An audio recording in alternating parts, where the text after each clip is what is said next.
I don't. Otherwise, I just want to win the pool. That's all. All right, last question. There's no money involved in the pool. It's a pride-based pool. Well, good luck with it. You good? That was good. That was good. We got the news with Kevin going to miss another game. Where is he at in terms of progress? What still needs to happen for him to practice or do anything? We put him through shoot around today. He didn't feel quite right, and we're all on the same page that until he feels right, he's not going to play. So hopefully, next couple of days he'll clear that hurdle and be ready to go. Day to day, I would just say day to day. Since the time is brief, did you hear Rick Carlisle's comments about LaVar Ball and Luke Walton? It's caused quite a firestorm. I'm just wondering what you thought about that. I had no idea this question was coming, so I haven't heard for it. But this is the world we live in now. I was thinking about ESPN and they laid off, I don't know, 100 people. How many people did they lay off over the last year? More than that. More? Well over 100. Many of whom were really talented journalists covering the NBA.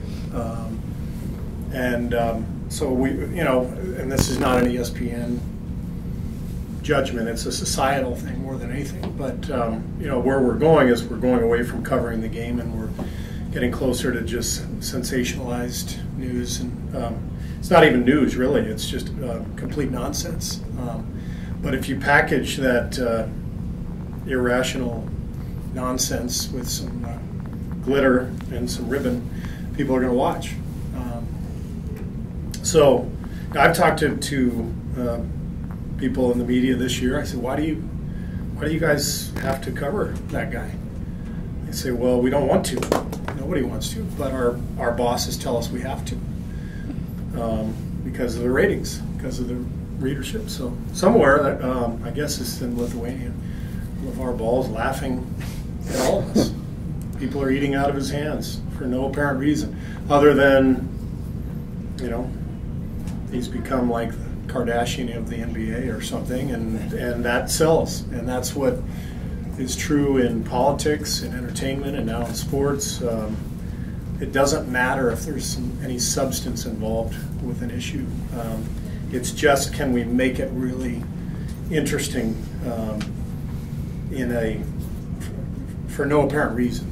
There's nothing interesting about that story. You know how many parents of my players have probably been at home going, why isn't he playing my kid?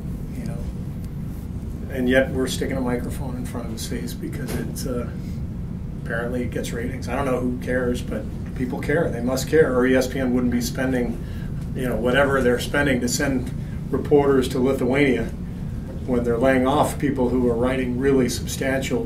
People like Ethan Strauss and Mark Stein are getting laid off. So, again, this is not a condemnation of ESPN. It's not. It's a societal issue, and it's been going on for many, many years, and it's really, I think, invading the sports world now. So you don't feel too bad for Luke and what this? I feel horrible for Luke. That's my guy. He's one of my best friends. He shouldn't have to deal with this. But to me, one of the things about the NBA, it's always been a haven from the parents, right? The guys who coach high school are the ones who really have to deal with the parents. I've never had to talk to a parent who was upset about playing time. I'm sure there are plenty out there, but they don't have a voice in the NBA. But for whatever reason, we're giving this guy a voice, and Luke's got to deal with it, and it's a shame. Have you gotten a chance to touch base with him, offer support or anything of that nature with Luke? Oh yeah, we talk all the time. He's handling it great. I mean, he's doing all he can, and it's just part of his gig, unfortunately. Draymond got fined for his comments about referees, and when we talked to Steph about it, he was, of course, the diplomat. He said there's got to be a solution, some sort of common ground on both sides to get rid of some of this tension. Do you know where that common ground might be? What would you like to see?